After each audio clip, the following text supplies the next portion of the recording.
on YouTube. So hello guys, good evening. Right now we are live on YouTube, so welcome to this Talk and Talk meeting. I am Solon, I am your host tonight, and especially tonight we're going to talk a little bit about racism.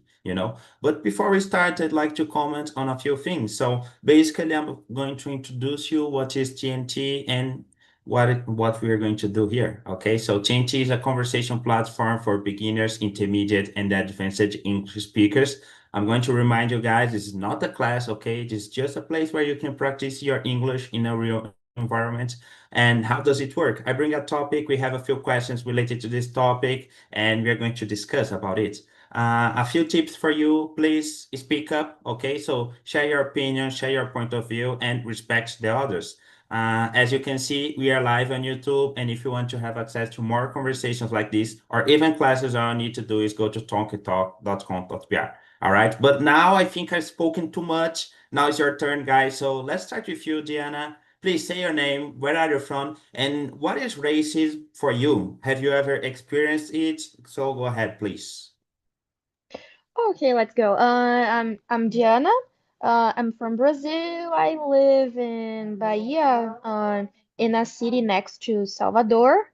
The city that I live is called Lauro de Freitas, and I am a teacher. I am a teacher, and I used to work in a school that the audience of that school are white people and white people with a lot of money. So you can imagine that for sure I always have the situations of racism in all of my days, in the way people look at me, in the way people treat me, the way people see me, and in my days in life, for sure, I already passed for a lot of situations of racism. But Okay. in this very moment, I can't remember very well. But as I told you, I'm doing an exchange program here in the USA, and um, I already saw that people look at me as a different way, and I am a black woman, and I also have tattoos, so it's been a It's little like a bit combo. difficult. Yeah. Yeah, I Yeah, know I what you have. mean. Okay, but interesting you brought this topic. We're going to do the introductions now, but very interesting. Keep that in mind, okay? We're going to get back to that. Let's hear from you, Karina. What about you? Tell me your name, where are you from, and what do you understand about racism? Good evening, everyone. My name is Karina. I live in Minas Gerais. I'm born here. I work as a marketing specialist. I'm working from home right now. Um, Something about me is that I love animals, pets. I adopted a stray dog um, 4 years ago, I think. I would like to have more pets, but I am living with my mom right now, and she does not think we can have another pet here in the house. So I accept that. Um, and as I said to you, I joined Talk Talk in January to try to improve my English, my speaking. Um, I don't like to study English, but I'm trying to improve, and I like the conversations and to discuss about the topics, because I think we have a lot of interesting topics here to discuss and to to see another point of view, because it's very valuable to me, this. Okay, nice. So welcome. I hope you enjoyed the conversation. I really like when people are sincere, because you said, I don't like studying English, but I'm here practicing. So I really love it. I really appreciate it. Thank you so much. Let's go with you, Catherine, please. Say your name, where are you from, what do you do, and what do you understand about the racism? Oh, hello guys, I'm Catherine. I'm from Rio and I work as a biology teacher. So I'm a teacher too, Diane. And what I understand about racism is when someone has some prejudice. I think it's these words, right? Yeah, prejudice. Because yeah, prejudice because you have a different kind of skin. So it's just that. Okay, interesting. Welcome, Catherine. Let's hear from you, Andrea. Welcome. Introduce yourself, please, and go ahead. Okay, good evening, guys. My name is Andrea. I live in Guarujá. I am 47 years old. I am married, but I don't have kids. And for me, racism, it's everything related to, I don't know, the way that people treat you, look at you, all the kind of discrimination is related to racism. And me, as a Black woman, I know a lot about that. So we are going to discuss about.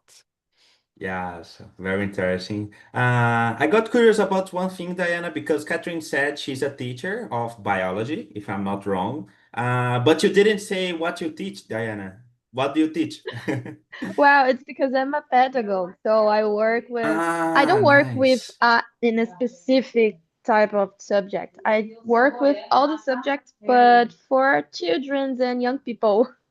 Okay, no, that's nice. Thank you so much for sharing. So, guys, we kind of answered question number one. So let's go to question number two, and I'm going to start with you, Andrea.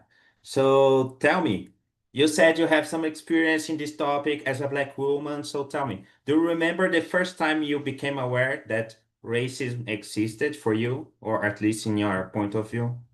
Yes, I think I became aware about racism when I was a kid because when I started going to school, for example, the other kids just uh, talking about my hair, the way, the kind of hair Yes. that I had. So, and oh my gosh, why people are doing it? And when I grow up a little, I don't know, my father. I didn't meet my father, but my mom was married with a right guy, and then Yes. I start to understand that he was not my father, my real father, because I look at the school and I observed the other kids like, oh, he is black and your mom is black, your father is black. He's right, your mom is right, and your father is right. Why? I am black and my mom is black and my father is right? So I just remember myself asking it for my mom, and then she explained to me everything. But racism, it's started in that time when I was a kid, basically. Okay. Interesting, interesting. Well, for me, it was like this. I have a black mom, and I don't know, she has a characteristic that is her nose, and Mhm. I don't know how to say in English, but her day, her nose too. And some people use it to look at me and say, "Oh, you have a black nose," and I was like, "What do you mean? This is just a nose." And Yeah. people use it to say that like in an offensive way, like, "Oh, you have a black nose." And I was like, come on, what does it even mean? So things are kind of crazy. I don't know.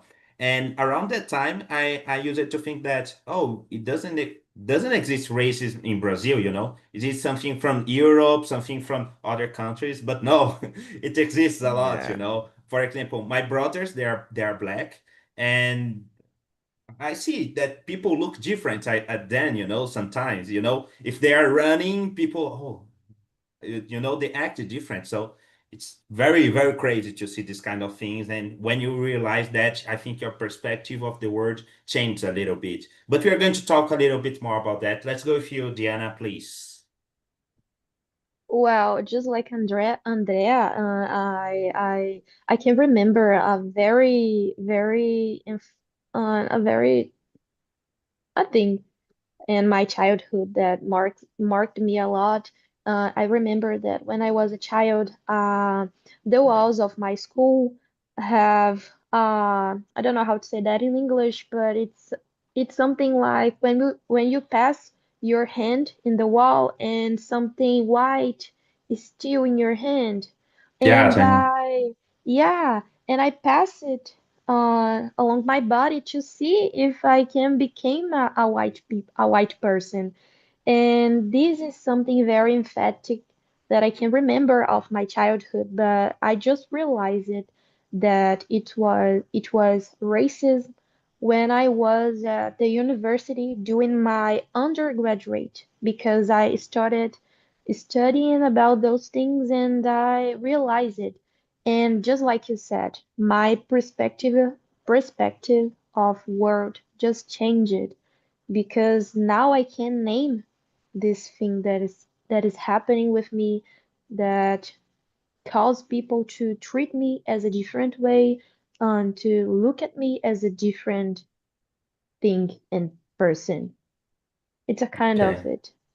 No, I understood. And it's very profound for a child, Yeah. teenager to think like this. Oh, how do I look if I was white? You know, it's something very crazy. Let's hear from you, Karina. What about you? Do you remember the first time you became aware that racism existed? No, exactly, but I think it was at school because I went to a private school here in my city, and we only had three black colleagues at my class, and I remember some people start to telling mean things about some of them, and I think maybe they learn at home, sadly, because I don't know uh, why they start to saying that thing, the kind of thing, and it was strange for me because here in my family we don't have this kind of attitudes. So I start to think why they are making this, and it was sad. Okay. Yes, it's interesting to see this kind of things because normally children they are not born with any kind of prejudice, so they learn somehow. They learn at home, at other places, but they learn. You know, it's not something you're born with. Let's hear from you, Catherine. What about you?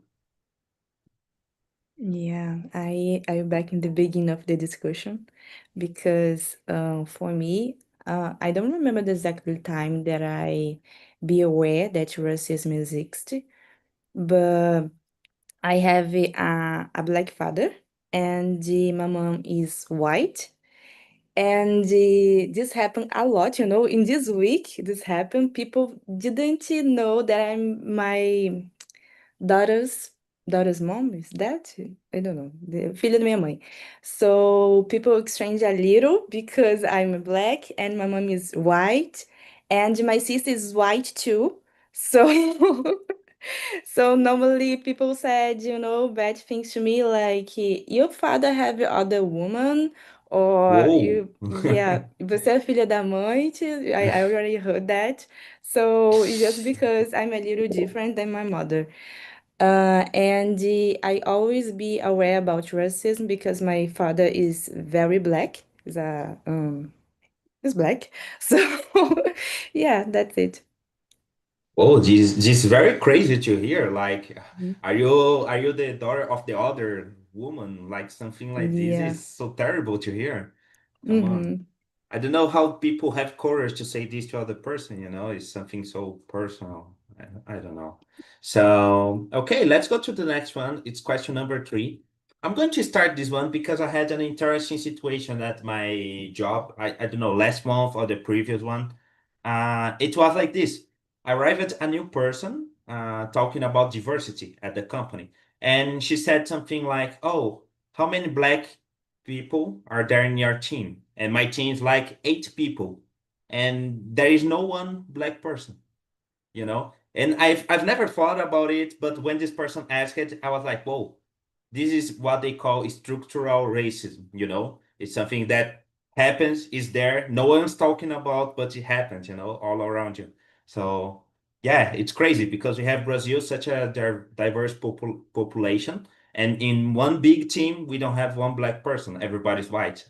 I don't know, something is crazy, you know, something's not totally right. Let's go with you, Andrea. What do you think about this one, number three?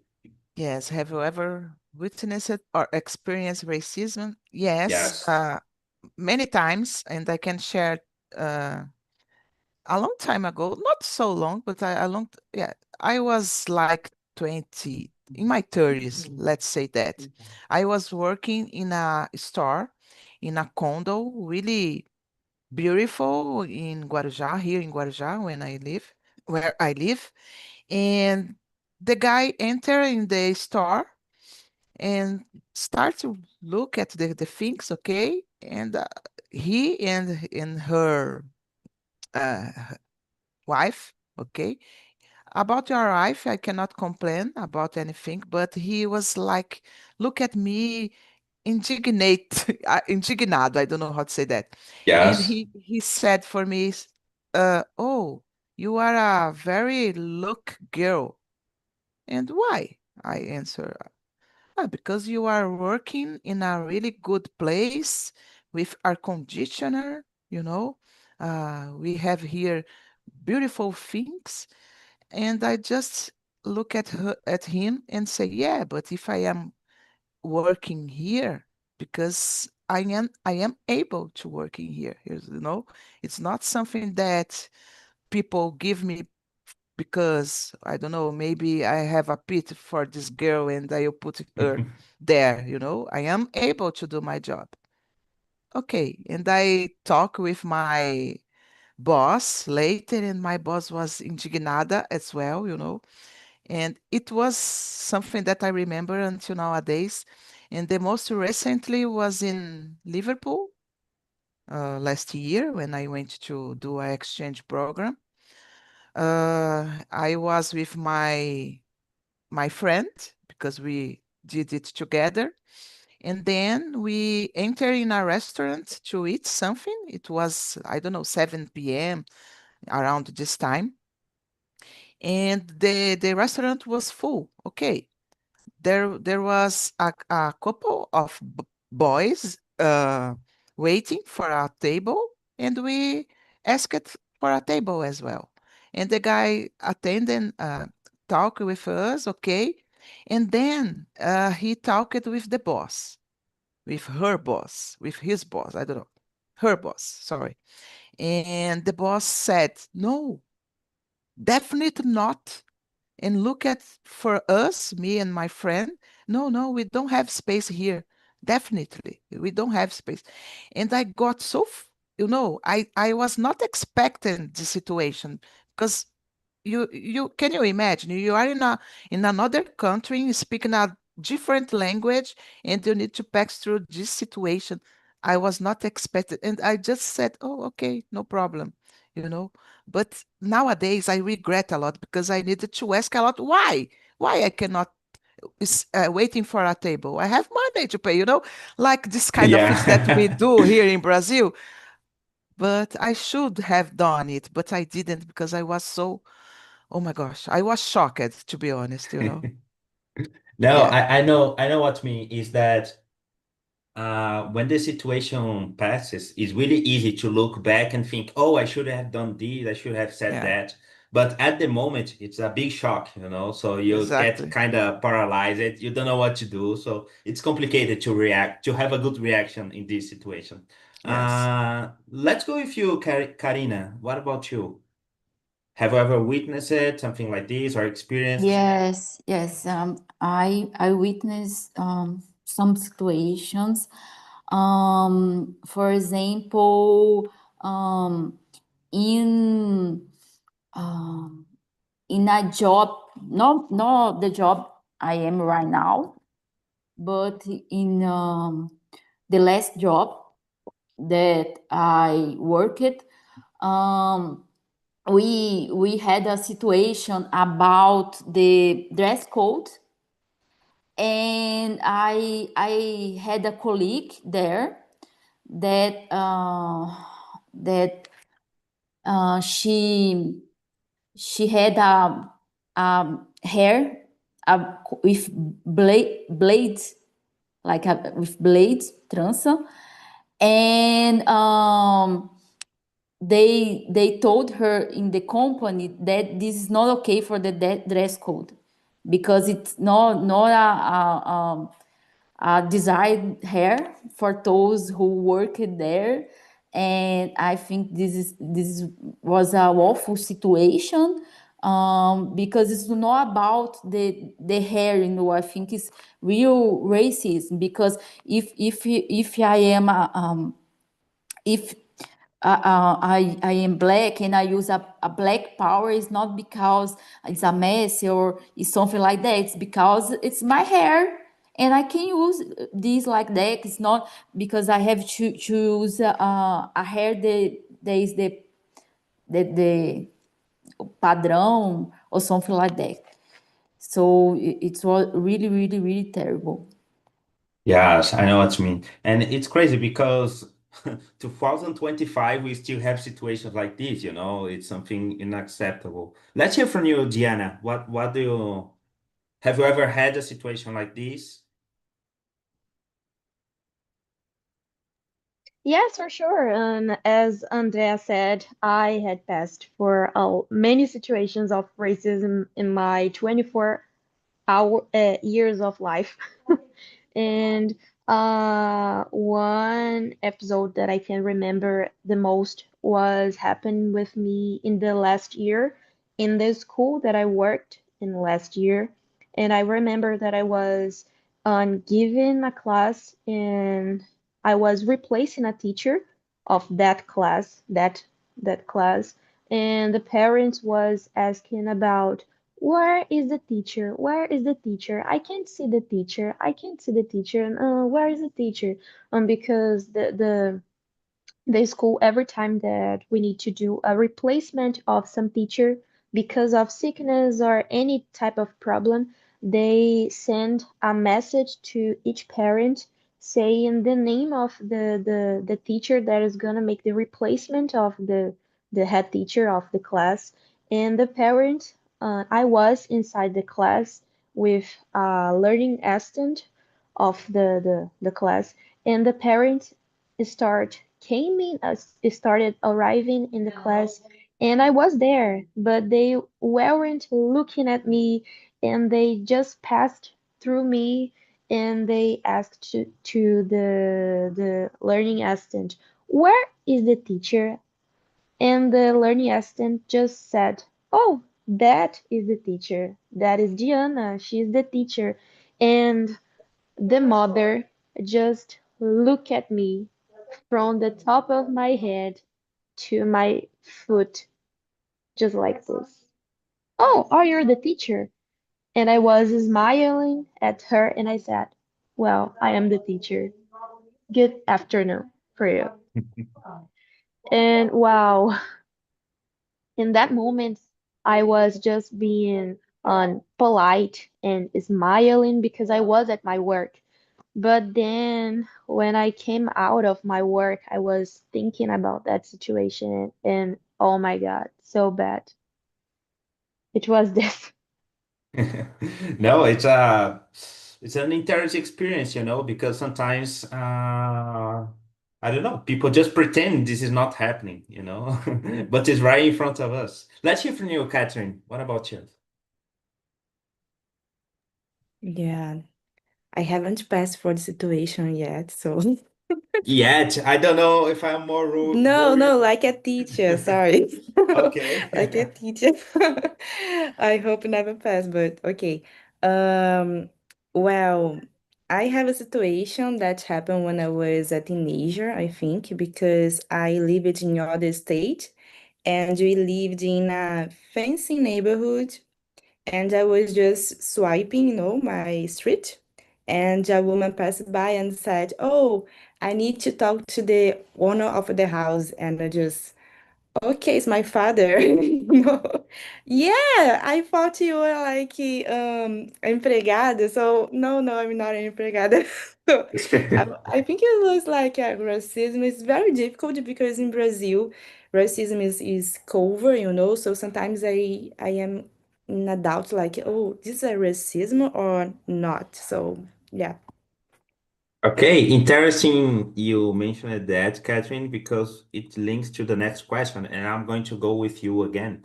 So, how do you think racism shows up in everyday life, in small ways? For example, this example you gave, I think is very clear, but can you think of other examples like this? Yeah, I will bring you the example that Andrea and Karina said about hair.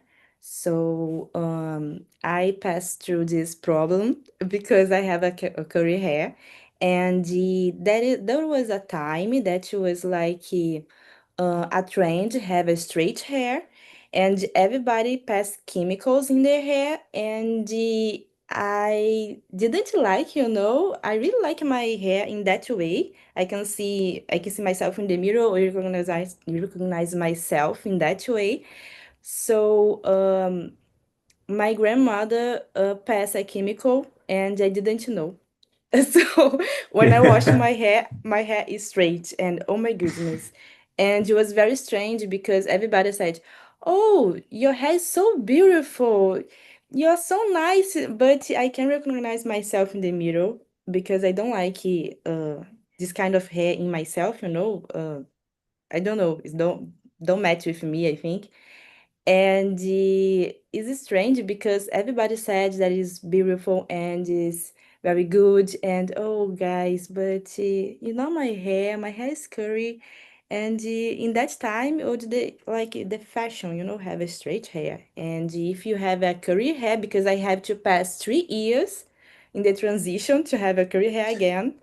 And everybody said, "Oh, your hair is not so beautiful. It's a little, you have to pass a cream or doing a brand or something like that." And, okay, guys. Yeah. Oh, three years. It's a long time. I didn't know about that. It's a Yeah. very long time. Let's hear from you, Andrea. What about you? Yes, I think the racism shown up in a different way in every day, for example, in job opportunities, as you said in the beginning of the immersion, in your team, there is no one black people, and maybe if you have uh, these people would not be so much recognized, it's happened a lot. And I always say that for black people to have the same recognition from the white one, we need to do the same thing, but we need to do twice for, I don't know, mm, uh, twice, 3 times, 4 times better than a right one, to be recognized. And it is so unfair, So uh, I I listening it from my mom because imagine if I've already suffered a lot about the racism, imagining my family, my mom, in the other times. So it's really unfair to look because we are in 2025 and we are already passing through it. And in my opinion, it's been increasing a lot, as the video show for us about the racism in football, this kind of things. Oh, it's really bad, So about job opportunities, when you go to a store to look something and people start follow you, concern about what you are doing. So I don't know, maybe some comments that your friends give for you. Oh, Andrea, you look so beautiful today. What you change your hair? You know, how Yes. related to your appearance, this kind of things. Or maybe, for example, when because I am a black woman, that I am speaking English. Okay, it's normal. I don't know if it's normal. It should be normal, but for many people, don't. And when they rec- uh, see that I am able to speak other language, you know, they look at you like, oh, she's so smart. But okay, what a problem that I am smart. I am working hard for that, you know. Yeah. So for Black people, everything it's difficult to achieve, you know, because people don't put the recognition that we deserve, you know. Sorry, Yes, I guys, know. because this topic it's really sensitive for me. So thanks so much No, for speak up, bringing girl. Speak it. up. Thanks so much for bringing it. Yes, I gotta disagree with you in one little thing, Andrea. You said that it's increasing nowadays. In my point of view, it's not increasing. It has always been there. It's Yeah, just that nowadays we have social media, so everything is recorded. We share. Somebody see it, post it somewhere else, you know. So I exactly. think that nowadays it's like we can see everywhere, you know. And in other times it was kind of like it happened there, but we didn't hear about, you know. So Mhm. I think it's something related like this. Let's hear from you, Karina. What about you? Uh, I think maybe even in the small things like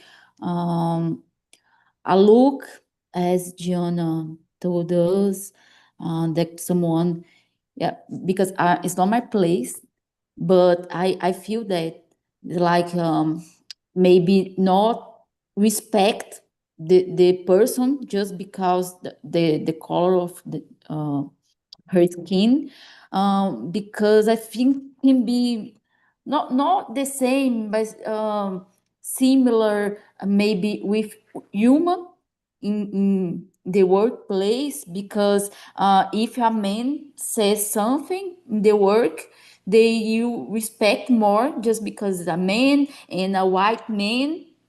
And when it is a human, I am a human, so I can relate that they can judge you just because you are a human saying that. And I can imagine when you are a black human can be rose like Andrea said, that because you have to be more and more efficient, and have a lot of qualities and show that, because you have to show the others that you are good enough.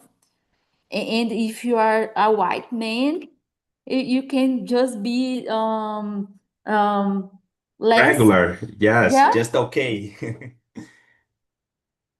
No, I know what you mean. And yes, I heard someone saying once that Brazil is amazing if you are a man, white and straight, you know.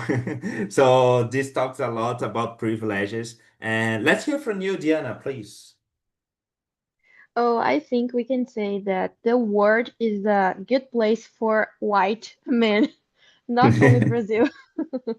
Well, after all that Andrea said, I really don't need to say anything else because she said everything.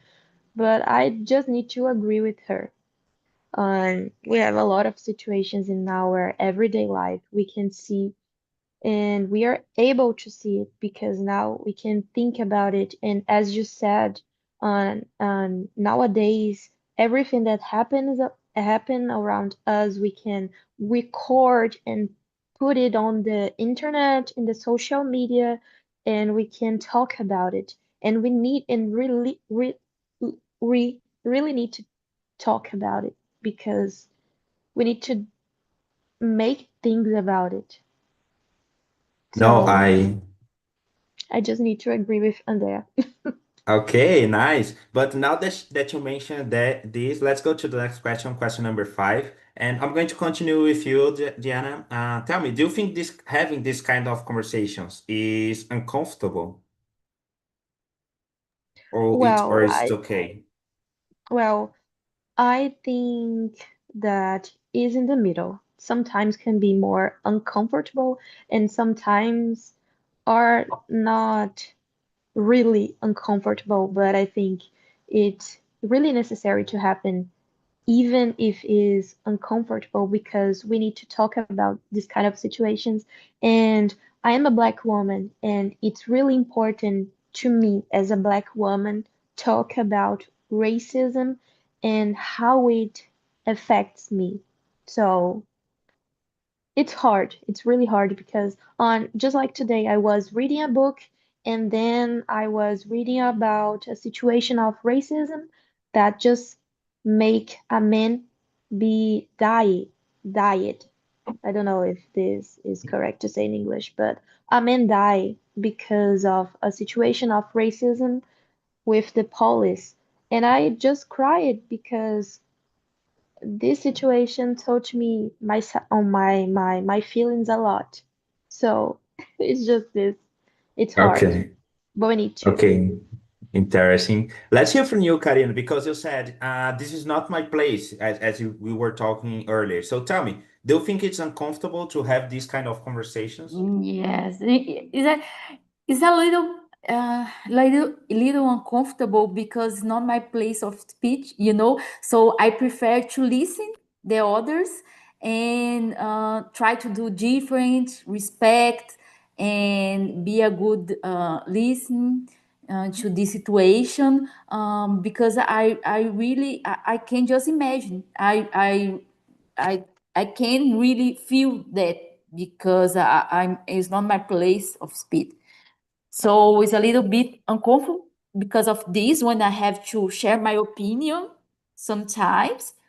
But it's good to speak to help to change the situation, like to respect more and maybe there is something that I don't know yet that the other feels about it. So it's very interesting to listen and to learn more because we born in a society like that.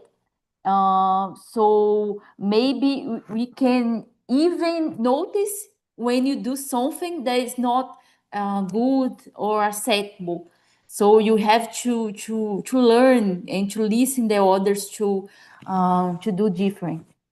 Okay, very nice. Let's go with you, Catherine. Do you think it's uncomfortable to have these kind of conversations? Do you think they are necessary? Yeah, it's uncomfortable, but it's very necessary. I lived in a place here in Rio that is a lot that have a lot of people that is black. And until I don't know, my 22 years, I didn't know that I'm black, you know. I know that I'm not white, okay, but I don't have a notion that I am a black woman because everybody said, "Oh, it's not you are not black, you are like moreninha, or you are not Oh, black, you are queimadinha do sol." There is a lot of adjective to to replace black woman, and it's like an insult here um that I'm considered myself a black woman, you know, and I just have this notion when I went to the college. Oh, in the college, I am a black woman. And this happened because we didn't discuss this subject here. So I have the opportunity to discuss this subject when I was in the college. And now I have this notion. So I think it's very necessary. okay, thank you. Let's hear from you, Andrea. What about you? What do you think about it? Yeah, I think it can be uncomfortable because we start to remember the things that we have passed, you know. This is the uncomfortable part for me. But not because, I don't know, I don't like to say no, it's necessary to say that because even we are having this conversation now, people maybe are listening us and said, "Oh, this is just a me, you know, it doesn't exist, this kind of thing." So it's really necessary to people understand that, okay, guys, we need to try to change something, you know, because people are dying about because of this racism and not just black people, a lot of kind of discrimination, a lot of kind of all other kinds of prejudice, you know. So it's necessary. Yes. I know what you mean. I think we have time for one last quick question, so I'm going to go with you girls because you are teachers here. So tell me, I'm going to start with you, Catherine. Do you think that education plays a strong role talking about reducing racism? What do you think? Or is not the objective of school of education to do that? No, yeah. In my college, we have a lab that work with that, because some years ago we have a movement in biology that you have to classify people through the skin color or the oh my goodness, the size of the hair, eugenia, and the biology put this in the society, but it didn't, take away. And Yes. yeah, it's very important in my subject, work with this in the college. So Okay, nice. Let's go very fast with you, Diana. What about you? What do you think? You're also a teacher, so go ahead, please. Yes, for sure. I think that education is a very strong thing to help to try to reduce the situations of racism as well. Okay. Very nice. Guys, I hope you enjoyed the meeting. I'm so sorry for today. We had some technological problems, but even though we had this problem, I think it was a very meaningful conversation. And now it's your turn. So please, I'm going to send here on our chat a link. This link is about our survey. So please, if you could click on the link and share your true opinion about the meeting, about the topic, about the questions, about the way the conversation was conducted, and also give me ideas of new topics for new meetings. This is the most important part because I get in out of ideas. So please share ideas that you would like to talk about in the next meeting. All right. So that's it for tonight, girls. I hope you enjoyed the meeting. I hope you come back again. I hope you invite your friends, and I hope to see you all again. Okay. So that's it for tonight. Bye bye, girls. See you.